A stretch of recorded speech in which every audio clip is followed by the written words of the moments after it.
I wish I never came across that suitcase that night. I refuse to believe our government would hide something like that by silencing anyone who speaks of it, often in brutal ways. Hello, my name is Alex, and this is my story. How me and a friend of mine found a series of taped videos that would eventually haunt us. The moment during and after seeing them. This happened 15 years ago, when I was 19 years old. Me and my friends were out at 2 o'clock in the morning and drunk. After leaving a party at one of my friend's cousin's house, it was a good time. We had pizza, beer, video games, drugs, and other stuff that is still popular with college kids these days. Either way, we were outside, wondering what type of shenanigans we would get into with our alcohol-fueled state. After some boy talk and laughs, one of my friends, Trevor, said, "Hey guys, look at that," while pointing his finger to a shed standing next to a house that was for sale. What made the shed stand out so much was the appearance, as it looked nothing like your ordinary shed. Instead, it had an eerie, medieval European-like architecture. It looked like those very, very old European castles, but a bit smaller, and no windows, albeit it had a modern-day door built in. Trevor and I were the only ones in our friend group that were genuinely freaked out over the shed, but our other friends just didn't think much of it and ran to the door. However, the door was locked. Or so we maybe thought. As Mark pushed himself towards it, it cracked like a Ritz biscuit. We all got to see the entirety of the shed, but this wasn't the typical shed. That place, it smelled like tobacco, mixed with chlorine. There were spiderwebs in the corners, a flickering light bulb in the lamp of the ceiling, and a collection of Cold War era firearms. All over the shed looked and smelled like it hadn't been touched for decades. As if someone, whoever used to live there, wanted nothing to do with it anymore. "Yo, we have to get out of here before somebody catches us," said Trevor. "Huh? What? Haha. Why? This is just some stupid shed," Joel replied. "Oi, maybe let's take these guns and go wild in the streets with them," shouted Mark.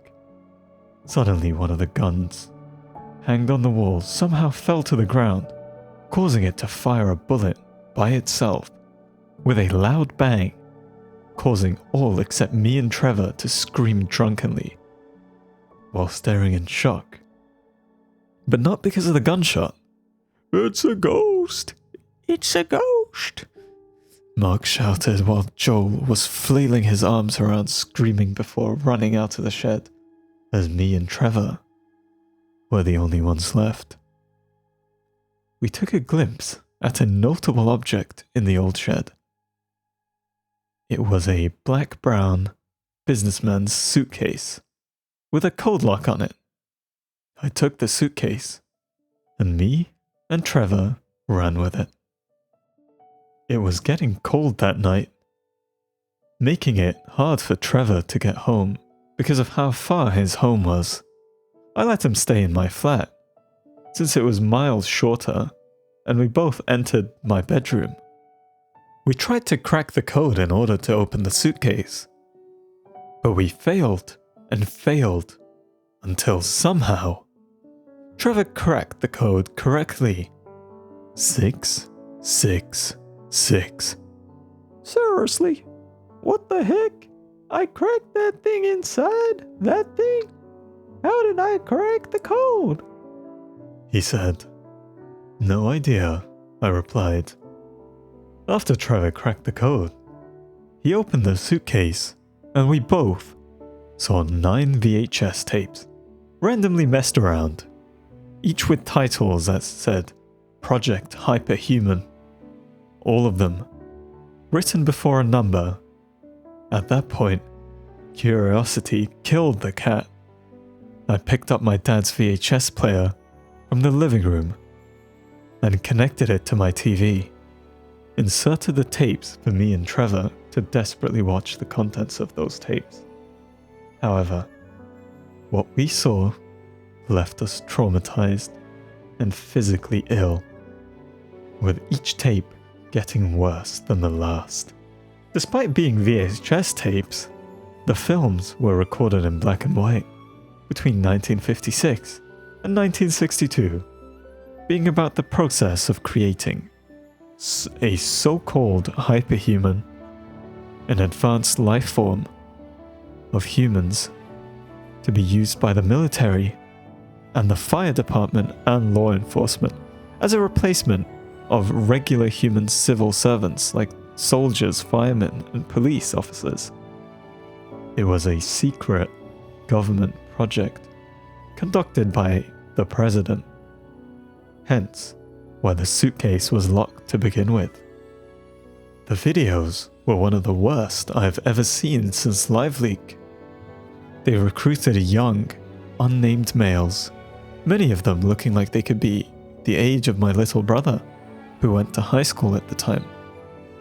They implanted them with powerful genetic enhancements and installed advanced artificial body parts and organs in a series of experiments. These so-called surgeries, with the subjects screaming and crying in absolute pain as they were all performed without anesthesia, with the doctors yelling at them to shut up.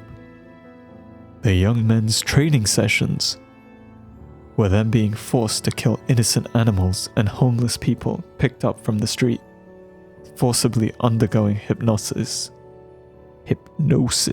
conditioning, and memory loss sessions to keep them compliant to the state and forget who they originally were, and being killed if the scientists determined that they weren't perfect enough.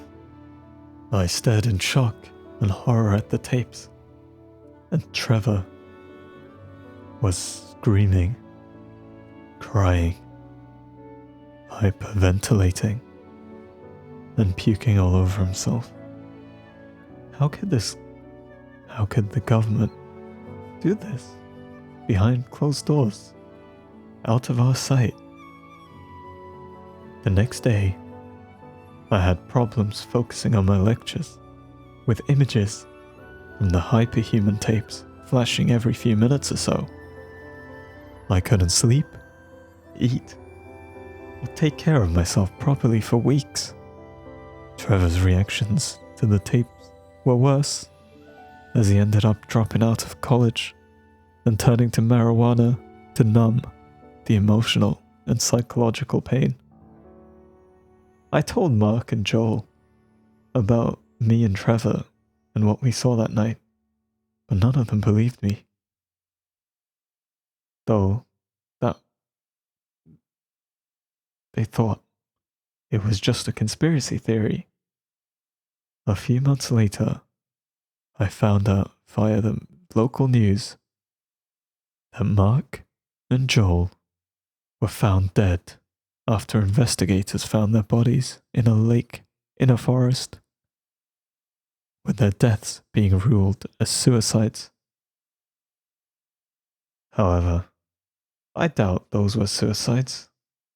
Mark and Joel never had any serious mental health issues. I never trusted the government again after that, and I will never do for the rest of my life. And that was technically a real creepypasta for once. It was a short one because I need to sleep for work. Hope you enjoyed. And my nose is very congested. Thanks to hay fever, hell yeah. I don't have many things wrong with me, but for some reason I get hay fever, hell yeah. And the ability to not be able to read. This took more than I'd say 10 re-records, if I'm being honest. But even then, we're improving. I read some of the paragraphs perfect. That's better than before. And if you still don't know, this is just so I can read aloud properly. Thanks.